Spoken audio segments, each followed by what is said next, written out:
ওমাল হায়াতুদ দুনিয়া ইল্লা মাতাউল গুরুর। এই দুনিয়ার জিন্দেগিটা তোমাদের এরকম ধোঁকার সামগ্রী, এটা ধোঁকা ছাড়া আর কিছু নাই। আমি আমার মনে করি আমার জীবনটাকে শেষ করলাম এই দুনিয়ার পিছনে, পরিশেষে দেখা গেল 3 টুকরা কাফন ছাড়া আমার আর কিছু নেই। আমি সারা জীবন যাদের পিছনে মেহনত করলাম, আমার দুনিয়া, আমার ঘর, আমার দোকান, আমার ব্যবসা, আমার ক্ষেত, মরার সাথে সাথে আমার কিচ্ছু নাই, আমাকে অসহায় ভাবে আমাকে বিদায় দিয়ে আসছে। আমার স্থান কবর, আমার সাথে যারা কি ঈমান আর আমল, এছাড়া আমাকে আমি যা কিছু বলতেছি আমার একটাও আমার না। এটাই ধোঁকা, এটাই ধোঁকা। আজকে রিজিকের পেরেশানিতে দোকানে, ব্যবসায়, কাজে কর্মে, আমার কর্মশালায় আমি পড়ে থাকি, আজান আসে আমি মসজিদে যাই না।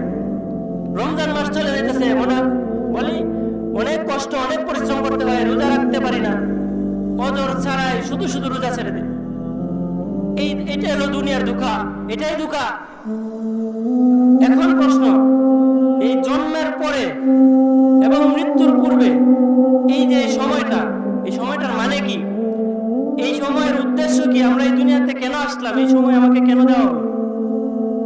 এই অল্প সময়, আমি এই দুনিয়াতে স্থায়ীভাবে থাকবো না, আমাকে চিরতরে পরপারে চলে যাইতে হবে, কিন্তু এই অল্প সময় আমি কেন এই দুনিয়াতে আসলাম? প্রশ্ন হলো এটা। প্রত্যেকটা মুমিনের এই প্রশ্নের উত্তর জানা থাকা আবশ্যক। যার এই প্রশ্নের উত্তর জানা আছে, সে কখনো আযান শুনলে চায়ের দোকানে বসে থাকে